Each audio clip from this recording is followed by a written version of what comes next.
Halo teman-teman, di video kali ini kita akan membahas tentang garis dan sudut. Tapi sebelum itu, saya akan memperkenalkan diri. Perkenalkan, nama saya Wais Alkorni dengan NIM E1R021191 dari kelas 1F Prodi Pendidikan Matematika. Apakah kalian mengetahui apa itu garis? Sebenarnya, titik, garis, dan bidang dalam geometri tidak memiliki definisi atau pengertian yang pasti. Akan tetapi, untuk memudahkan pemahaman mengenai hal tersebut, terdapat beberapa istilah tidak formal yang digunakan. Garis dapat didefinisikan sebagai kumpulan atau himpunan titik-titik yang berjajar dan terhubung secara kontinu atau berkelanjutan. Baiklah, silakan perhatikan gambar ini. Pada gambar ini terdapat dua titik yang dihubungkan dengan garis. Terdapat garis yang ujung-ujungnya terdapat anak panah, menandakan bahwa panjang garis adalah tak terbatas. Garis ini melalui dua titik, yaitu titik A dan titik B. Pemberian nama garis dapat dilakukan dengan dua cara. Yang pertama, kita dapat memberi nama garis dengan menyebutkan dua titik yang dilalui garis tersebut. Nah, pada gambar tersebut, titik A dan titik B merupakan dua titik yang dilalui garis, sehingga kita dapat menuliskannya dengan garis AB. Kemudian, cara pemberian nama yang kedua yaitu memberi nama garis dengan simbol huruf kecil, bukan huruf kapital. Nah, pada gambar ini terdapat huruf K sebagai nama garis, sehingga kita dapat menyebutnya sebagai garis K. Banyak sekali penerapan garis dalam kehidupan sehari-hari. Bentuk-bentuk geometris banyak menerapkan konsep garis dalam pembuatannya. Nah, sketsa atau rancangan gambar yang dibuat banyak menerapkan atau menggunakan garis. Dan masih banyak penerapan garis yang lainnya.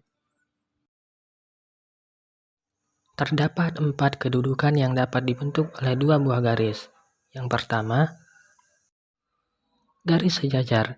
Dua buah garis dikatakan sejajar jika kedua garis tersebut berada dalam satu bidang yang sama, namun tidak berhimpit. Dan apabila diperpanjang, keduanya tidak akan saling berpotongan satu sama lain. Untuk contoh garis sejajar bisa kita lihat gambar ini.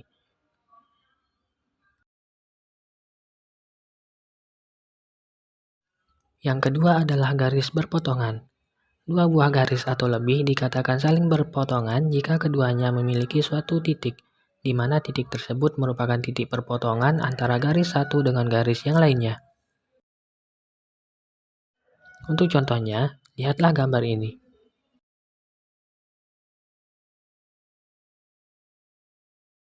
Yang ketiga adalah garis berhimpit. Dua buah garis atau lebih dikatakan berhimpit jika garis-garis tersebut berada dalam satu bidang yang sama dan memiliki minimal dua buah titik potong pada ujung-ujungnya.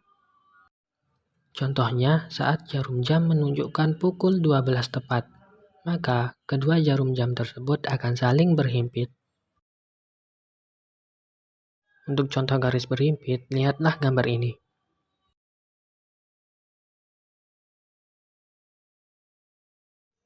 Yang keempat adalah garis bersilang. Kedua garis dikatakan bersilang jika kedua garis tersebut tidak sejajar serta tidak berada pada bidang yang sama. Untuk contohnya, lihatlah gambar ini. Dari gambar ini, garis P bersilangan dengan garis T. Apa itu sudut?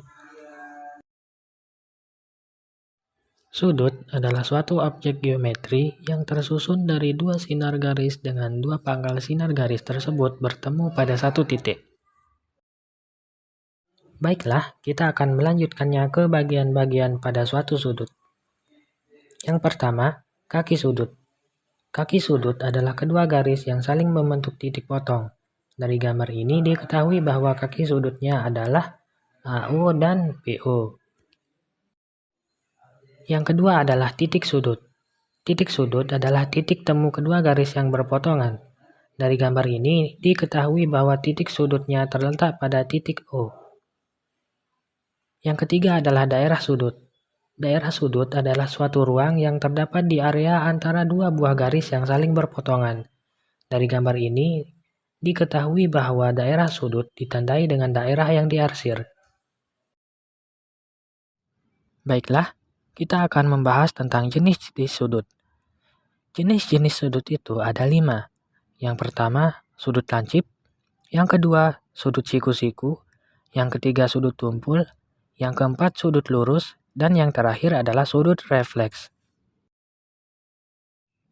Nah, yang pertama adalah sudut lancip. Untuk gambar sudut lancip, coba perhatikan gambar berikut ini.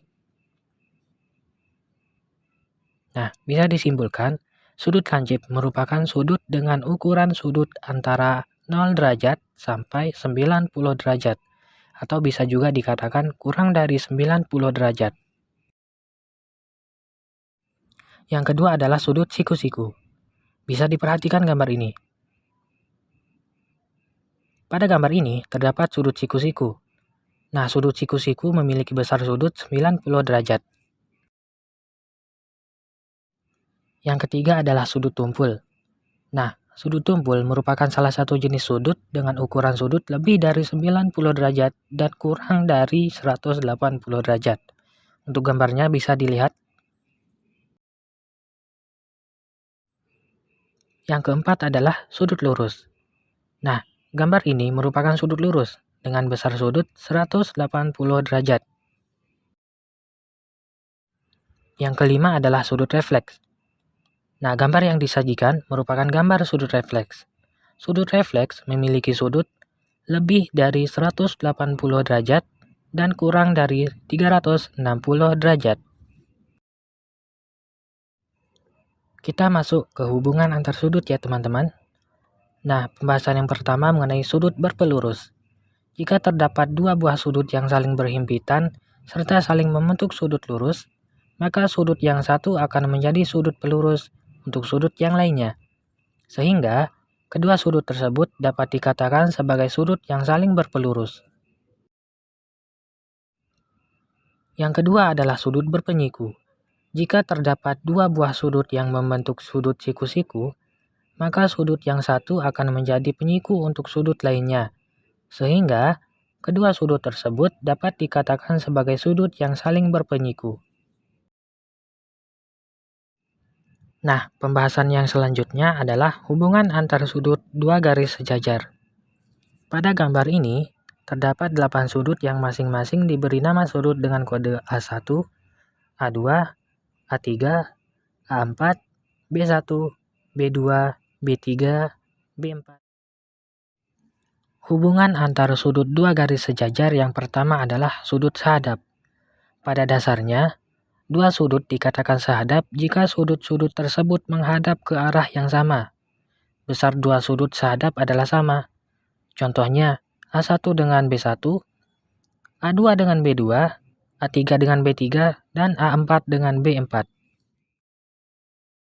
Yang kedua adalah sudut dalam sepihak. Sudut dalam sepihak artinya dua sudut dalam yang terletak pada sisi yang sama. Jumlah sudut dalam sepihak adalah 180 derajat. Contohnya, A4 dengan B1 dan A3 dengan B2. Yang ketiga adalah sudut luar sepihak.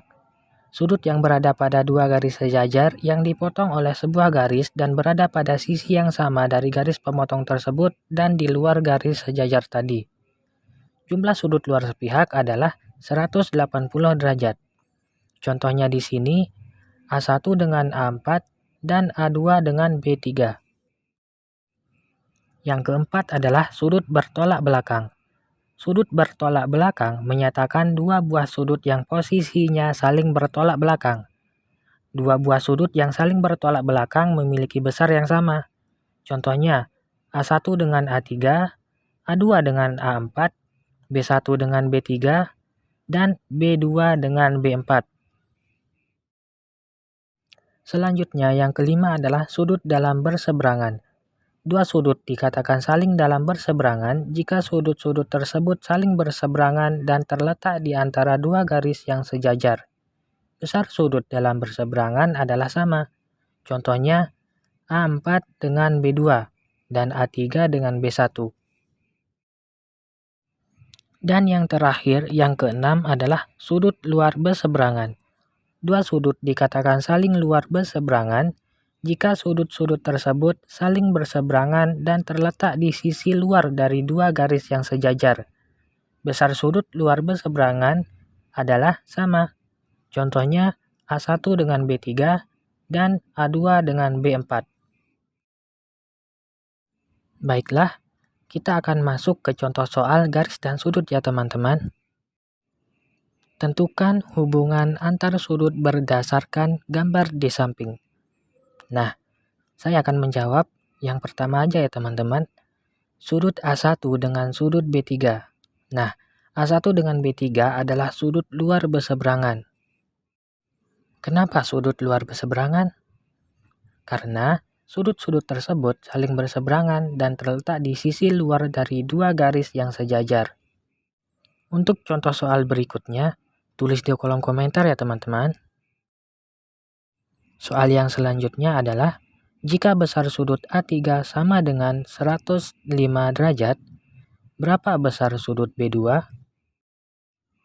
Sudut A3 dan sudut B2 merupakan dua sudut dalam sepihak yang jumlahnya 180 derajat, sehingga besar sudut B2 adalah 180 derajat dikurang 105 derajat sama dengan 75 derajat. Jadi, besar sudut B2 adalah 75 derajat. Baiklah teman-teman, sampai di sini dulu ya pembahasan kita kali ini. Sampai jumpa dan terima kasih.